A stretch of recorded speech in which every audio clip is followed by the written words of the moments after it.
kiss. And you like them so much. And it's just like, oh my God, they make your heart flutter. Getting married for a couple of weeks to see if you guys can actually stay together. I'm gonna marry her, but I still want to be with you. Hey guys, it's Daniela. Welcome back to my channel. So the much anticipated halal dating video, you guys, I have someone super special. Okay, thank you. This is Sally. She is my ex-Islamic school teacher. So I wanted to bring her on for this video because, you know, she knows a lot of things. Honestly, when it comes to relationships advice, I feel like I'm not the greatest person to give advice, so that's why I like to bring smart people like Sally. She knows things. I don't know things. So that's what we're going to be doing today. You guys sent us a bunch of questions on Instagram, so we're just gonna get to it. And also wait till the end of the video because I have a giveaway for you guys. Let's do it. Let's get started. So the first question is, don't you think the whole concept of halal dating is kind of ironic and weird? Like, dating is a haram concept. So what exactly makes it halal? Except if the man actually goes to the parents first or soon enough. Ooh, first or soon enough. Okay, school us, Sally, school us! You know, I think the question itself answered itself also. You can give whatever name you want to the process of getting to know somebody. So the most important thing is doing it the halal way. And I believe the more appropriate word would actually be courtship and chaperoned courtship, if you want to give it an official term. Because Islamically, it's preferred that you do things the right way, do things for a goal in mind. And the most important thing is to pick and see, where is this going? Am I actually wanting to marry this person or not? What's the end destination? What's the end goal in this? What does he want? What is his goal? Yes, that's very important, because he may just be wanting to get to know you, or she, or, whatever the situation is. And there may not be an actual end goal in their mind. But the most important thing is you're getting to know each other for marriage. With, I guess, all parties involved. Okay. We'll go more into that later on. Yeah, we have so many questions about that. Nadia asks, how do you get to know someone in a halal way? Can you two just be friends? And how would you explain to your parents that you are getting to know somebody but not necessarily ready for engagement and marriage? Ooh, interesting question, Nadia. How can you abstain from living a double life?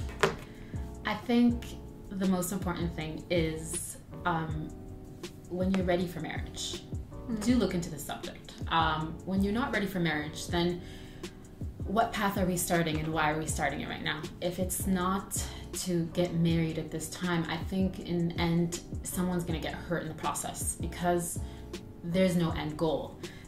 Somebody has an end goal in mind, the other person doesn't. Or it could be both in the same goal. But the most important thing is to have that intention with Allah subhanahu wa ta'ala, that you want to start this relationship, you want to start this marriage. And honestly, that's true. I mean, living a double life is not what you want. It's actually not a way to start a relationship, and it's not a way to begin something that you want Allah to bless. So it's very important to keep your intentions clear, but also your manners and what you choose to do clear. Because, you want to make this right and you want to actually make it work, inshallah, when the time's right. I saw a question about if a relationship starts haram, how do you make it halal? Can it become halal? That's up to, I mean, Allah knows what it can be and not be in the end. Yeah. But I think the most important thing is do what you can to make it halal. You need to be able to stop and just say, how can I do this right? How can I have Allah subhanahu wa ta'ala bless this marriage and bless this relationship, and actually keep on going with it. If it's not the right time for marriage, or if this doesn't seem like it's going somewhere halal, then I would suggest to pause or stop and reevaluate what exactly you want out of this. If you want it to be halal, then that's the first step. Wanting it is inshallah the intention, and then working upon it or acting upon it is the next step. So inshallah you'll be able to do that, and it's possible. But the most important thing, I believe, is that you want Allah on your side. That's the most important thing, I think, in a relationship is important. Quote of the day. Quote of the day. So what's your view on staying with your fiance before getting married for a couple of weeks to see if you guys can actually stay together? What does that mean? How are you gonna stay with them? I hope inshallah it's more just spending time with each other. But I think that when you're choosing your significant other, it's really important to depend on Allah subhanahu wa ta'ala, number one. And a lot of that has to do with also istikhara. So the two rak'ah of the guidance prayer. Have that be your thing, because you know what? You might think that somebody is amazing and the best person for you, but if Allah knows what is the best and who is the best, and you know what? There's so many guys or girls that are awesome, but they might not be awesome for you. That's so true. Because I honestly believe that there can be two amazing people out there, but then you put them together and they bring out the worst in each other. That's true. You know, that could happen. And that's the thing. You don't know what could happen in a few years or even a few months. Yeah. But Allah does know. And if you know and you ask Allah subhanahu wa ta'ala to guide you, to pick the best person, as you start that process, you're asking Him, which He knows everything, to guide you through that. So that you gotta have faith. And plus you also need to, when you're choosing somebody, is be really, it's really important to do with your mind and not your heart. Like a little, of course the heart's always involved in it. But how do you do that? Like, how do you think with your mind? Because sometimes you see someone, you like them so much, and it's just like, oh my God, they make your heart flutter. You sometimes have to step yourself back and just say, I'm gonna pause. Somebody had recommended this to me at a young age and say, make a dua and say, God, if this person is good for me, then let it happen whenever you think is a great time. If you think this person is not good for me, then send me somebody better. Right? You have to be able to, there's boundaries that you can set for yourself. And it's important that you also, when you're getting to know somebody, before you get too attached in emotional way, is to try to also keep your mind into it. Is this the person I'm going to spend the rest of my life with? Is this the person who's going to be the father or the mother of my children? There's a lot of big questions that we don't usually think about if we just think about a slight attraction or infatuation or a crush or any of these things that are involved. Sally, say you meet someone, you want to get married, and you think that he's the one. Okay, what's a girl got to do? What are we doing here? You know what? Just start from scratch and be there with your family. I think that's the best thing. Because a lot of people are asking, they're just like, ugh, do my parents really have to be there? Well, aren't you wanting to get married? In the end, your parents are going to have to be there, and they have to be approving. If you're not, they have to be with you in the process. Eventually, you're going to have to include somebody into the stage of marriage.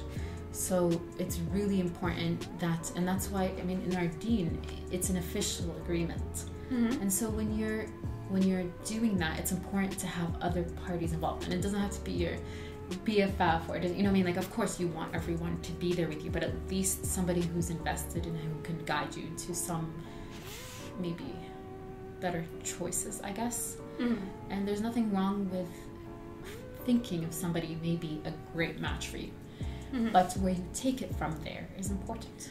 What do you do if a white boy falls in love with you?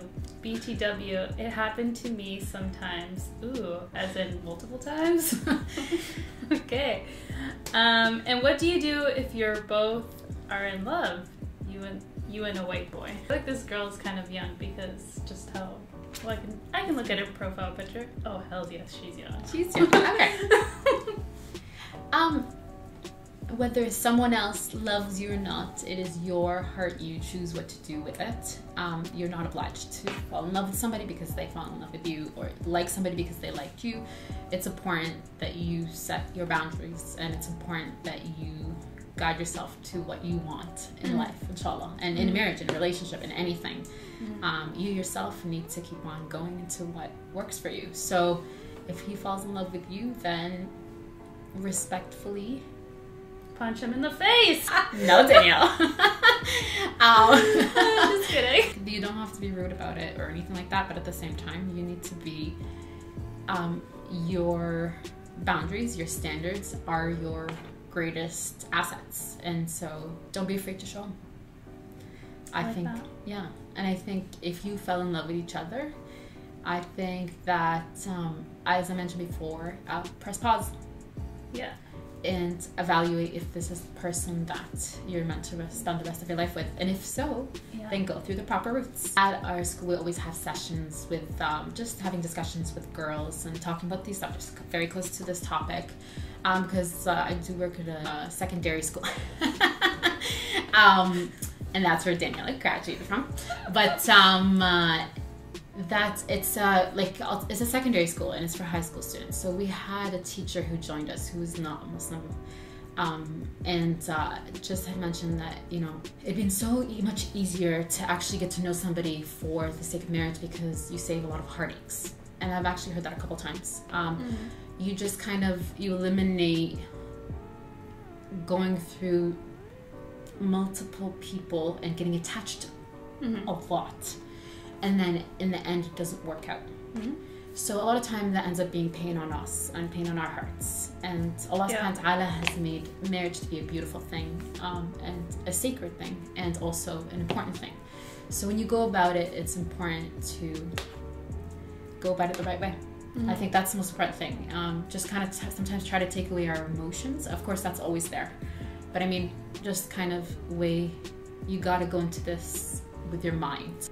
I've actually had that before, two different teachers say very similar aspects that are non-Muslim, and say, you know, it was a very tiring process to go through dating and not having the goal in mind. And then when the goal, you know, when you finally meet somebody who you're going to spend the rest of your life with, it becomes easier, but it's hard to go through multiple different people and be able to eventually find the right one. Is it okay to have guy friends, not dating them, and spend time with them? Oh. Okay.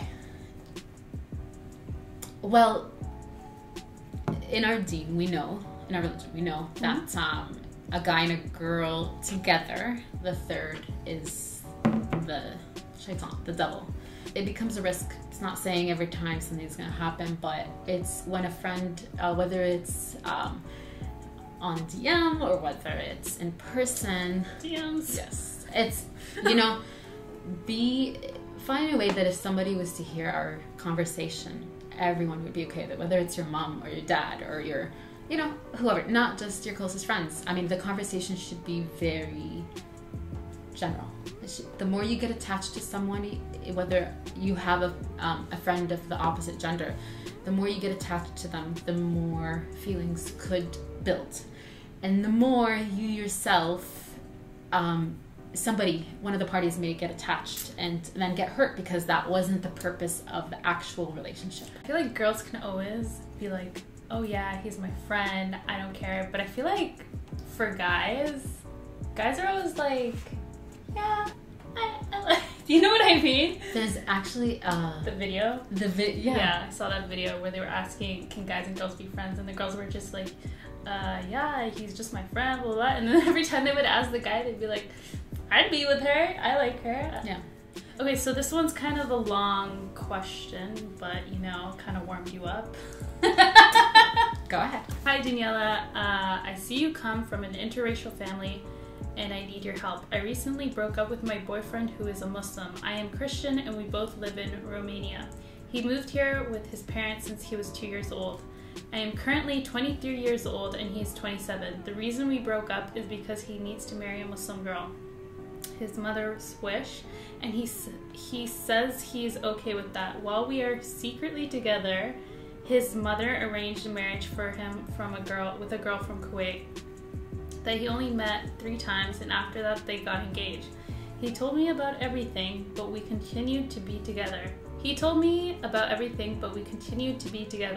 He was not happy at all with the decision, and they broke up soon after the engagement. After that, I thought that he will commit and will start to have a normal relationship, and he will introduce me to his parents. But he didn't. I really love him, and he should be the one for me. Aww. I hate this guy. But I don't know, what should I tell him in order to change his mind to talk to his parents? Can you please help me? I thought you would be the perfect person for this to answer this question, because I'm just like, damn, this is a lot going on. Do you know what I mean? And it seems like a situation where this person is in some way or some way being taken advantage of, because there's no official path, there's no official destination, there's no marriage in mind. Or maybe it was mentioned, but it's not actually moving there. And so in the end, this person is hurt. Yeah, and she kind of sounds like, I know this sounds kind of bad, but she kind of sounds like put to the side. Like she's being put to the side and kind of like a side, I don't want to say side chick, but like not a priority. Do you know what I mean? There shouldn't ever be any person taking advantage of a different person. And that's Muslim or not. Muslim or not, yeah. The rules work for both men and women. When you get to know somebody for marriage, it should be for marriage, and in halal way. Because in Islam, women are given rights, and to be able to take this away, whether they're Muslim or not, is not right. So what do you think she should do about this situation? I think that as she said, they broke up, but I think she should be clear about her intentions. That if he would like to get to know her for marriage, he should get to know her for marriage. Plain and simple. True. And if he's not, then I don't think she should be talking to him. She did the right thing by not being with him. And he's also hurting her in the process, and that's not fair. So, you know, if he's clear about this, he should introduce him to his parents. He should make things official and actually go through with it. But if he's also talking to somebody else while he's talking to her, and the whole thing's just a big, it's just, I don't know. It doesn't seem right. It just kind of seems sad that she's not the priority. You know what I mean? Especially like since she was with him while he was engaged. You know what I mean? And I feel bad for that girl that was engaged to him. Like, she probably has no idea what's going on. So thank God they broke it off. Like everyone involved is like not getting treated fairly, except for him. You know, he thinks he's playing like this fun little chess game, but I don't know. That is going to be the basis of, you know. Actually, I used to know a girl who she used to date this Muslim guy, and she was non-Muslim. She was like Latina. Anyway, so they were dating, and then eventually, kind of like this same situation, his mom wanted him to get married to like a Lebanese girl or something like that. Came and he was talking to her, telling her like the situation. He's just like, yeah, I'm gonna marry her, but I still want to be with you. I was like, yeah! Muslim men, you have to respect Muslim and non-Muslim women. I mean, either way, you have to respect both of them. And Muslim women, of course. It goes both ways. It doesn't change. But if we can't have basic respect and follow things as Allah subhanahu wa ta'ala has prescribed us, it's a little bit, then we kind of get upset when things don't go right. But you're doing all these things all over and expecting everything to be perfect and amazing. There's like situations where there's like guys that are married to girls and they have no idea that they have like this other girlfriend like on the side or something. It's just like crazy. Yeah. I don't know, but that's like, always clarify your intentions. Always be clear with your intentions. Hire a private investigator. I personally think that I don't want to say fight with them, but like get them really pissed off and like just see what comes out. No, like seriously, like see what comes out. Like I had a friend that did this and she was just like, man, no. No. My advice is start the process with Allah subhanahu wa ta'ala and try to do what you can to just, you know, find out who this person is, what's going on, like what's their life story, and get to know them. Of course you have to get to know them, but in an Islamic way. I mean, I think one of the questions is like, how do you get to know when your parents are there? It's like that. It doesn't have to be that you know, your parents can be around you and you can still have a meaningful conversation, and it's not like the end of the world. But the problem is you just need to make sure that the process starts official and ends official. I mean, inshallah won't end, but I mean, you just keep on going on in an official manner. Because with your family, you may not notice something about somebody, but a family member may. Or they might see something. Or for example, like your friend, something, you notice something. You have people's perspective around you, and that's where you think with your mind. And you say, is this a warning sign? Do I see a red flag? Is this something that is bothersome to me? And if it is, then maybe we need to rethink about the whole situation before you get committed. How do you qualify to date halal? Is there certain things you can't do, like kiss? If yes, what are they? Where can you draw a line? Then what can you do? Okay, I think drawing a line is no physical. Okay. So there shouldn't be anything physical involved. Get to know your potential husband or wife, inshallah, emotionally, mentally. Not physically. Not physically. That goes into... I thought you were going to say physically. I was like... Not physically. Not physically. There shouldn't be any physical. That's not... Yeah. It's not allowed. You're getting to know somebody. And it's beautiful that every single step of your life you have getting to know somebody. And then marriage is marriage. And then there's a beauty to... when they say everything has its time. So when you're getting to know somebody, it should be purely mental and I guess emotional, but not physical. No physical. If you guys have any thoughts on what we were talking about today, let us know in the comments down below. Thank you so much for watching, and we'll see you very soon. Bye. So I'm doing a giveaway for all my beautiful viewers. Thank you so much for watching and always supporting. So I wanted to do this giveaway for you guys. I have some really nice skincare products and some makeup products. These are Kish lashes. These Kish lashes are literally my favorite lashes ever.